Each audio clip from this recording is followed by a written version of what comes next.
Hello పిల్లలు, Telugu wordy టేల్స్కి స్వాగతం.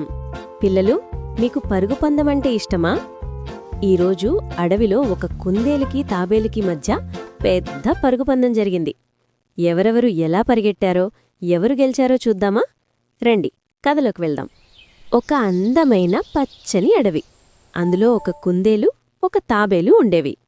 కుందేలుకి తాను చాలా వేగంగా పరిగెత్తగలను అనే గర్వం ఎక్కువ ఉండేది. ఒకరోజు తాబేలు నెమ్మదిగా నడుచుకుంటూ వెళ్తుంటే కుందేలు చూసి పగలబడి నవ్వింది. హే తాబేలు, అసలు నువ్వు నడుస్తున్నావా లేక పాకుతున్నావా? నువ్వు ఎప్పటికైనా గమ్యం చేరుకుంటావా అని ఎగతాళి చేసింది. దానికి తాబేలు కోపపడకుండా, నన్ను చూసి నవ్వకు కుందేలు, కావాలంటే మనమొక పరుగు పందెం పెట్టుకుందాం, ఎవరు గెలుస్తారో చూద్దాం అంది. కుందేలు నవ్వుతూ పందానికి సయ్యంది. మరుసటి రోజు ఉదయాన్నే పందెం మొదలైంది.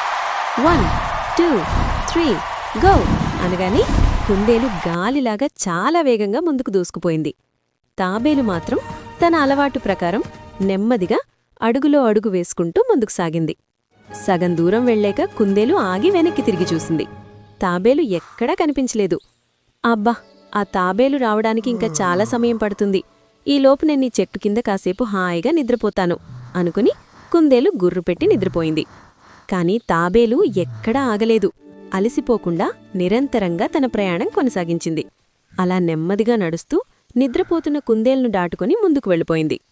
సాయంత్రం అయ్యాక కుందేలుకు మెలకు వచ్చింది.